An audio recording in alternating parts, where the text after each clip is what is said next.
Hi, my name is Samir Khan and I'm one of a team of application engineers here at Maplesoft. This presentation will introduce you to some thermal modelling concepts in our systems modelling tool MapleSim. MapleSim helps you to model multi-domain systems. For example, a typical user may be an automotive designer. The designer may use MapleSim to model a vehicle from the ground up. This includes everything from the interaction of the roads with the tyres, the transmissions, the driveline, a mean value engine, power electronics, chassis dynamics, and perhaps even a driver model. Some parts of that vehicle, for example the battery or the engine, will produce heat, and some operational aspects of that vehicle, such as its fuel efficiency, are actually impacted by ambient temperatures. So there's a real tangible need for thermal modelling in the context of an entire system, and that's where a tool like MapleSim can bring real value. So in this presentation I'll introduce you to the tools for lump parameter 1D thermal modelling in MapleSim. I'll also talk about how you can model distributed heat transfer systems as well. By the way, this webinar will be some combination of slides and MapleSim. So occasionally I'll switch into MapleSim and I'll show you some complete models as well as building some simple models from scratch. This is the agenda for this presentation. I won't go through all of these points in detail, but I'd like to give everyone a sense of what can be achieved with MapleSim's thermal modelling tools, and perhaps more importantly what this means in the context of systems modelling. So some of you may not be familiar with what Maplesoft do and the services and products we provide, so let's put everything into context first by introducing our technology stack. We have two primary products. Maple is our tool for math and modelling. It has a powerful symbolic and numeric math engine with a suite of visualization tools. Maple also offers new technologies like automatically parallelized math and the world's most powerful technology for global optimization. We also have free runtime distribution of Maple applications through a technology called the Maple Player. MapleSim is our multi-domain physical modeling tool. MapleSim actually runs on top of Maple. That means MapleSim can exploit the symbolic and numeric math technology that we've refined over the course of 25 years. Moreover, we've added tools for controls design, modelling tyres, drivelines, advanced hydraulic systems, and more. We also have connectivity into real-time toolchains like DSpace, LabVIEW, and Simulink. We're also investigating new and interesting technologies like the functional mock-up interface. FMI is a technology which allows you to transfer model information between different tools from different vendors. By and large, in this presentation we'll concentrate on the upper layer, MapleSim, although we will occasionally dip into Maple as and when needed. I'd like to start this presentation by showing you this model in MapleSim. It's a HVAC model, heating, ventilation and air conditioning. So here's the model in MapleSim. This model was created by dragging and dropping components from the palette on the left hand side onto the workspace and connecting them together. It demonstrates the cooling of a room by a HVAC system. The HVAC system regulates ambient airflow into the room. In this model we have a PID controller, a digital pulse generator,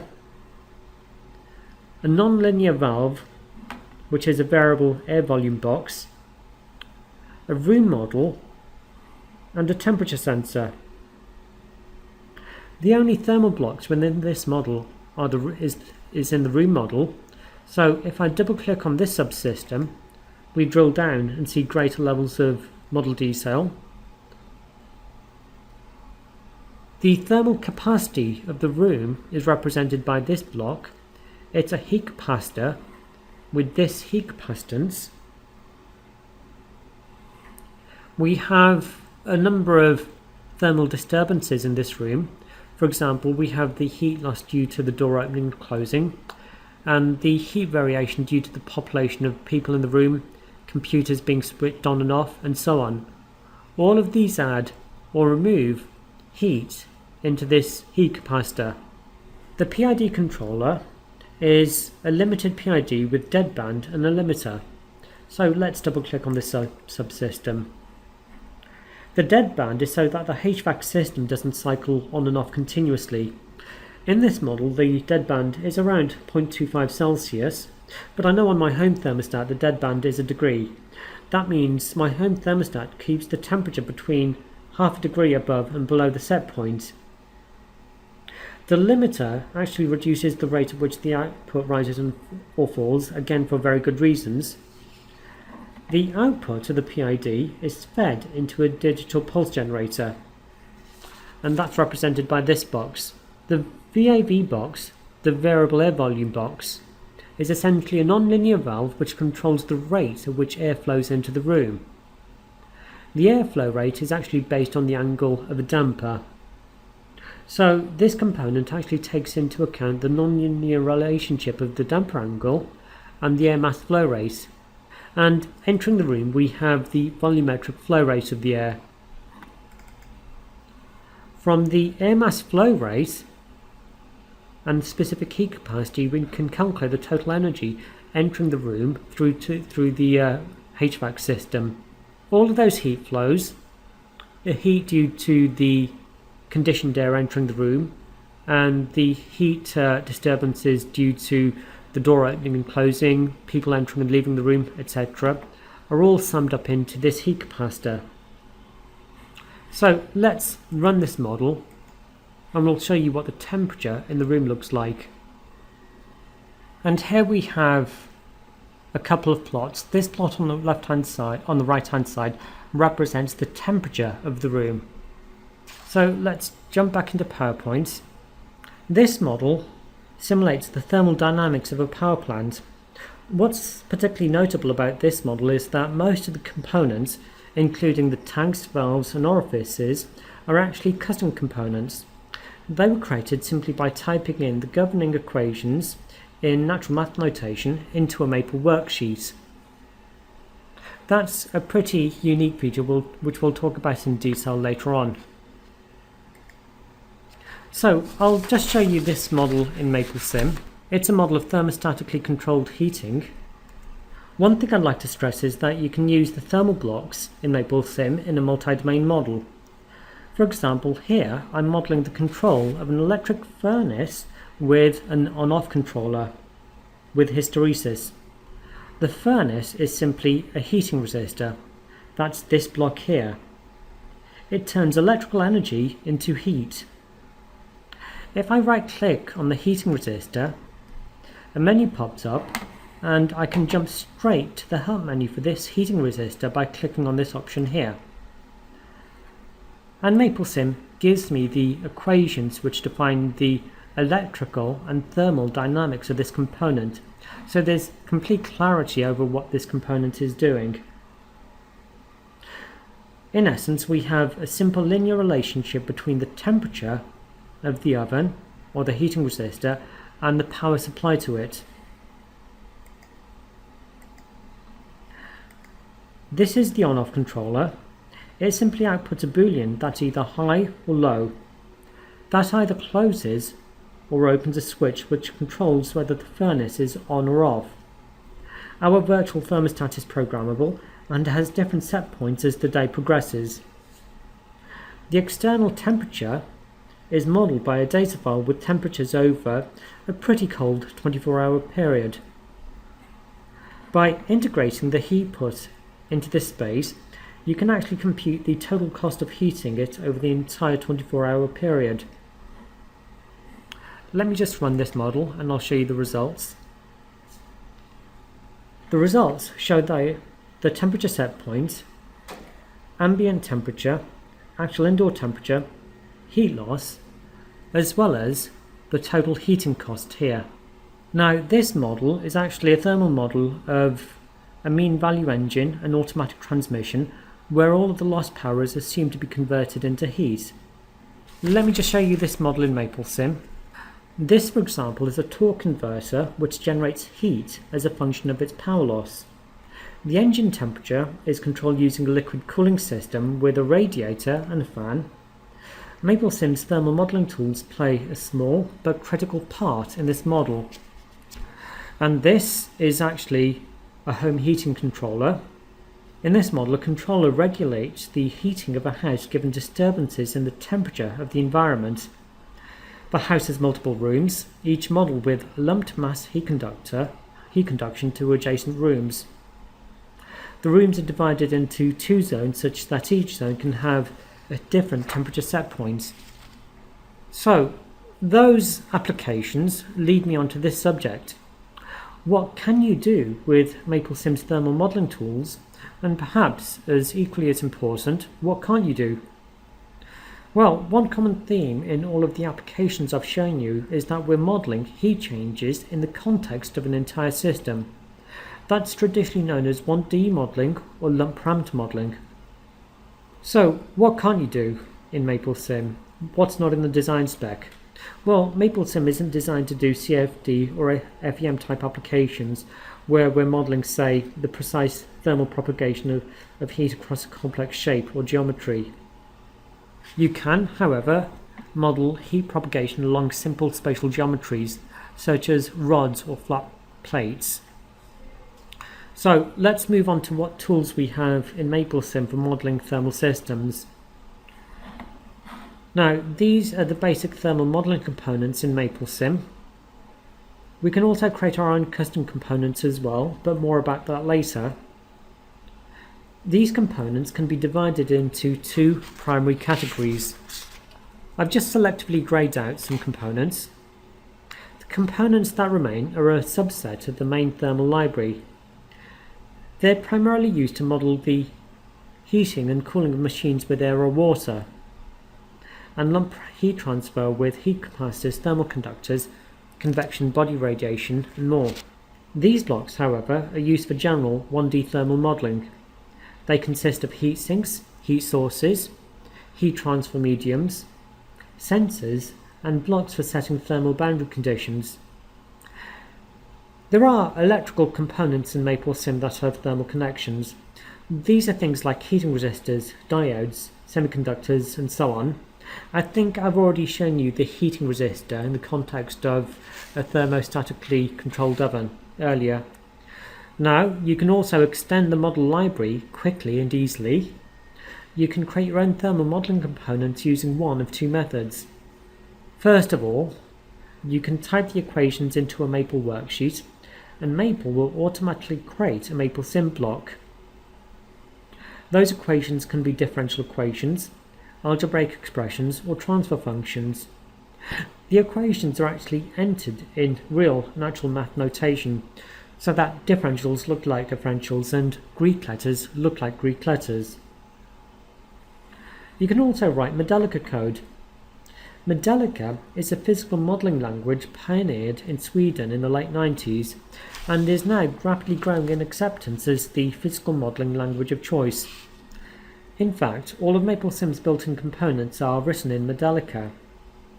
This is a more flexible programmatic environment than using equations to create custom components. However, it does require some effort in learning. But there is a large library of pre-engineered Modelica components available. Many of these are free. Some, however, are commercial products.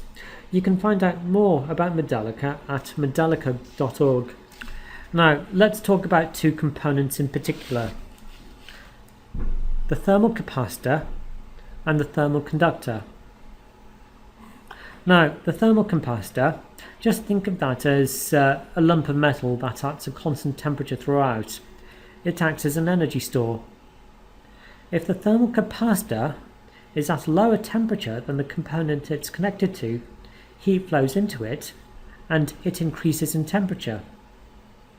If it's at a higher temperature than the component it's connected to, heat flows out of it and it decreases in temperature. This is the differential equation that describes its dynamics. Q dot is the heat flow rate. Capital T is the temperature and C is the capacitance. The capacitance is simply the specific heat capacity multiplied by the mass. Now with thermal components we're tracking two properties, heat flow and temperature. In more generic terms, they're called the through variable and the across variable. Heat flow, or heat, is a conserved quantity, and temperature difference is a driving force for heat flow. Now, when it comes to systems modelling, engineers generally know what temperatures and temperature ranges are sensible within the context of what they're modelling. Most physical things, most devices vary in temperature between a relatively well-defined band, whether it's 0 to 100 or 0 to 500 Celsius. So if we get a room that varies between 2000 and 5000 degrees Celsius, we usually know that there's something wrong. That intuitive sense of what is right and wrong isn't as firmly developed for other physical domains. For example, not many people know what torque you need to apply to the lid of a jar in order to open it. The thermal conductor, here on the right hand side, controls the rate at which heat enters or leaves a thermal capacitor. The heat flow, Q dot, is simply the temperature difference multiplied by a constant. The constant for a rectangular flow direction is simply the thermal conductivity multiplied by the cross-sectional area divided by the distance of travel. So let's just try using these two components in a simple model. So let me just switch back into MapleSim and I'll start up a brand new model. So I'll just expand the thermal palette and I'll drag a heat capacitor and a thermal conductor onto my screen and connect them together like so. I need to specify a capacitance for the heat capacitor. I'll just say that's equal to 2. And I'll need to specify some kind of constant for the thermal conductor as well. Again, I'll just say that's equal to 2. Now for the heat capacitor, I also need to specify an initial temperature. We'll say that's equal to 293 kelvins. And we'll strictly enforce this initial condition. Now we need some kind of heat put into our system, so we'll expand the sources palette and we'll simply have a fixed heat flow into our system like so. Let's say a fixed heat flow of 1000 watts. Now if I attach a probe at this point, MapleSim will let me plot the temperature or the heat flow rate. We're just interested in the temperature at this point, so let's run this model and it'll run for the default time length of 10 seconds. And here we have the temperature of the system, the temperature of the heat capacitor, as it increases from its initial condition. Now at this point I could use MapleSim as a physical sandbox. For example, I could reduce the heat flow rate to something more practical. I could run the model again and see the effect that has on the temperature of the heat capacitor. I could add another thermal conductor either in series or in parallel like so. And again, I could examine the effect this has on the temperature of the heat capacitor. And that's one of the neat features of MapleSim. You can use it as a physical sandbox. You can prototype new physical systems at the physical component level. This is a much more intuitive way of modelling real physical systems than we're trying to derive the equations and solving them. So let's use the thermal capacitor and the thermal conductor to model a relatively simple problem.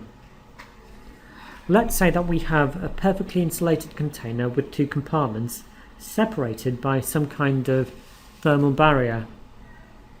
In the left container we have a lump of water at an initial temperature of 393 Kelvin with a capacitance of around 4.2 times 10 to the 6 joules per Kelvin. Bear in mind that the capacitance is simply the specific heat capacity multiplied by the mass of water in the left-hand container. In the right-hand container we have methanol with a capacitance of around 3.9 times 10 to the 6 joules per Kelvin with an initial temperature of 273 Kelvin. These two containers are separated by a thermal barrier with a thermal conductance of around 436 watts per Kelvin. Heat will obviously flow from the water through the thermal barrier into the methanol. This, conceptually, is how we would model the system in MapleSim. It's just two heat capacitors connected by a thermal conductor. In the parameter list for each component, we would simply enter in the capacitances and the conductance and set the initial temperatures. Now, you can also model distributed heat transfer systems using a lump parameter approach as well. You can't model heat transfer in complex spatial geometries across, for example, across the surface of a joint. That's not what MapleSim is intended for. But modelling heat transfer in one spatial direction is relatively simple. This, for example, is a metal bar. Let's say that we know its cross-sectional area, its length, its thermal conductivity, specific heat capacity and density. We're keeping the left-hand end at a constant temperature of 373 Kelvin. And the bar has a defined initial temperature of 273 kelvins. Well, how would we model the heat transfer along this bar in MapleSim? Well, I'll show you 2 or 3 different ways. Well, this is the first method of modelling the heat transfer along this bar. We'd essentially discretize it. We'd chop it up into a number of sections. You could have 2, 5 or 10 or more. The more sections you have, the more accurate the simulation. Each discretized section would consist of a heat capacitor and 2 thermal conductors. Heat enters each section from the left-hand side and travels a set distance to the heat capacitor through the thermal conductor. The length of each section is simply L over N. That's the total length of the bar divided by the number of discretized sections. However, heat entering each section travels half this distance, that's L over 2N, to reach the heat capacitor. Hence, this is the conductance of each conductor. It's given by this equation. Conversely, the capacitance of each heat capacitor is simply the specific heat capacity times the volume times the density of the material. And of course you'd set a temperature boundary condition on the left hand side. So let me show you this solution in MapleSim. Here I have this discretized heat transfer system, the one I've just described in the slides, in the context of a MapleSim model. I have 10 discretized sections. If I double click on this subsystem, you can see that each discretized section simply consists of a heat capacitor with 2 thermal conductors either side. We have another method of modelling this system as well. First of all, let me give you some background information. Maple is our flagship tool for doing math on a computer. It has a heritage of well over 20 years of constant development, and MapleSim runs on top of Maple. Maple provides 2 services to MapleSim. First of all, Maple provides all of the tools that MapleSim uses to numerically simulate models. Maple also provides an environment in which you can analyze your model and generate code. You can also prototype and develop the math for new components, and that latter feature is the most important in this context. You may have recognized this problem that we've been discussing as an application of the 1D heat equation. That's a partial differential equation. Within the context of MapleSim, you need to discretize PDEs before you can use them in a MapleSim model. And here we have an illustration of the workflow. First of all, from MapleSim you launch Maple, and in particular you launch the custom component template.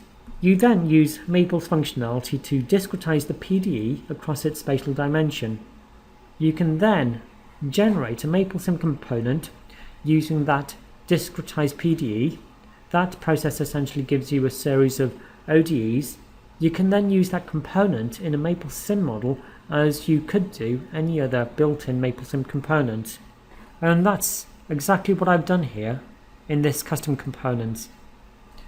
If I double click on this block, I essentially jump into Maple.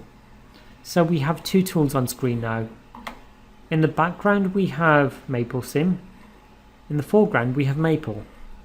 This Maple document is a customization of the custom component template. I've added the equations and commands needed to discretize the 1D heat equation. We're specifying 10 discretizations. That means we chop bar up into 10 segments. This is the 1D heat equation. We then generate a discretized form of the PDE automatically. Here we're replacing the spatial derivatives with a central difference approximation. There's an index variable I here. We then sweep that variable I from I equals 1 to n, and that generates the complete set of ordinary differential equations. We can also specify a set of initial conditions, and at the bottom we have a virtual representation of our MapleSim block. I've mapped variables from the system of equations onto these ports. There is a third method of modelling the heat conduction across this iron rod as well, and that's by writing the appropriate Modelica code, and that's what I've done in this variant of the problem. So if I double click on this block, again I jump into Maple, but here I have the Modelica custom component template. Here I've written programming code which solves the 1D heat equation using Modelica constructs. What's significant about this approach is that it's more flexible and I can be programmatic in the way that I generate my components. For example, here I've used a for loop to generate the entire set of differential equations which describe the heat flow through that rod. This means I can vary the number of discretizations, that's the value of n here, and MapleSim will automatically generate the entire set of differential equations. I don't have to do that manually as I would do in a standard Maple custom component template.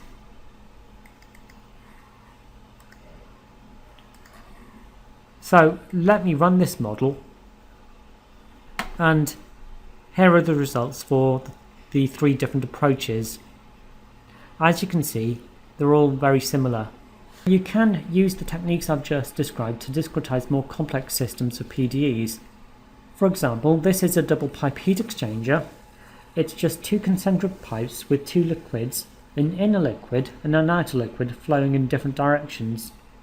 Heat is transferred from one liquid to another. The temperature dynamics of the inner liquid, the outer liquid and the inner pipe wall are defined by three coupled partial differential equations given here. You can discretize these set of three coupled partial differential equations using the same techniques that I showed you earlier. It's a simple extension of the approach. I'd like to finish this webinar by exploring techniques for modelling the boiling or the vaporization of liquids. This is a rather more complex problem because we can't use the techniques we use for single phase heating or cooling. Consider this problem. This is a liquid flowing in a pipe. The pipe is surrounded by a heated jacket, perhaps a steam jacket. liquid enters the pipe as single-phase flow. It then heats up and starts vaporizing. So at some point we have two-phase flow, and at the outlet we may get superheated vapor. Again, in MapleSim you can model this system using a discretized approach. We simply chop this system up into a number of discretized sections. Again, the more sections we have, the greater the accuracy of the simulation. And you simply consider the mass and energy flows entering and leaving each discrete element. Now, in the heating and cooling of a liquid, a single-phase liquid, you usually use temperature and pressure as your two state variables. You can use temperature and pressure to calculate the transport properties of the liquid, including the density and the viscosity. However, in two-phase flow, especially when we get a variation in the amount of vapor in the system as it heats up or cools down, we can't use pressure and temperature. That's because pressure and temperature are not independent in the two-phase region. We have to use a set of other intensive variables. A common choice of state variables are pressure and specific enthalpy for the heating and cooling of liquids from a single-phase flow to two-phase flow. That's because pressure and specific enthalpy are independent across all regions. You can actually calculate other properties such as the viscosity, the bulk modulus, or the temperature via pH lookup tables. I won't go through all of the math you need to model this system in great detail.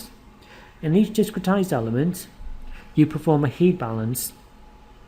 The total heat in each discretized section is equal to the sum of the heat flowing in from flow minus the heat flowing out from flow plus the heat in from the pipe wall. And this is what that relationship looks like when formalized by math. This is simply a first-order differential equation which describes how the total heat in each discretized section varies as a function of the heat flowing in minus the heat flowing out plus the heat added by the steam jacket. And this is how you would model that differential equation in MapleSim using signal flow blocks. We have the heat flowing in, the heat flowing out, plus the heat flow from the wall. We sum these together, we integrate that total, we add the initial heat at t equals 0, and that gives us the total heat in each discretized section. We divide the total heat by the density and the volume to get the specific enthalpy. Assuming that we have a model for the pressure flow rate relationship, we can then use the specific enthalpy and the pressure to calculate the transport properties of the fluid. So moving on to one final subject, let's see how you can connect thermal blocks to other domains. Connections can be either physical or signal flow connections. An example of a physical connection is the heating resistor. Within this component are equations that describe the relationship between electrical power and heat. This is an example of how we can use signal flow connectors to connect the thermal domain to the mechanical domain. This is a spring mass system with a spring constant that decreases linearly as temperature increases. Starting with the mass, we're reading the velocity of the mass, taking its absolute value, and multiplying by a gain. That defines a heat flow rate in watts, which goes into a heat capacitor. This heat capacitor represents the thermal mass of the spring. Due to the heat coming in, the temperature of the heat capacitor increases. We're then reading that temperature and multiplying by a gain, and using that in a simple formula to define the spring constant. By the way, this spring is a custom component that was created using Maple's custom component templates. So we're nearing the end of this webinar, and there's just one more thing left to talk about. A significant proportion of our work is within the automotive sector.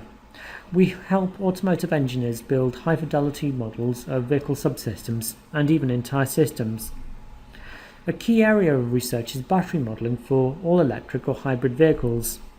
Now, the chemical reaction in a battery generates heat, but the battery needs to be kept cool in order to maintain operational effectiveness.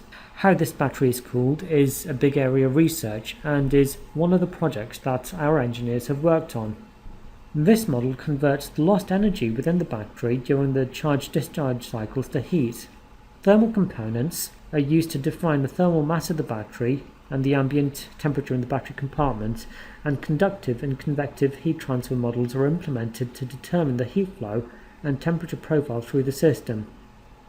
The battery temperature is controlled using a liquid cooling system and a radiator with a fan to control airflow across the radiator. Let me show you this model in MapleSim. Let's enter the battery subsystem. This model simulates the temperature exchange between two lithium-ion cells. The lithium-ion battery model used in this example is an electrochemistry-based automotive battery model based on porous electric theory. It features the battery state of charge, mass transport, and intercalation and diffusion processes. This model and many others like it are available free to download on our model gallery. If you'd like to know more about how our engineers developed the thermochemical model of the battery, we can point you to academic articles that we've published on the subject. So that's everything I'd like to talk about today. If you'd like to know more about what real customers are modelling with MapleSim, then I encourage everyone to visit the MapleSim model gallery. Here's the URL. It's a free online repository of models that both we and our customers have created. If you'd like to ask the application group questions about MapleSim, then please email us at this address. Thank you for listening.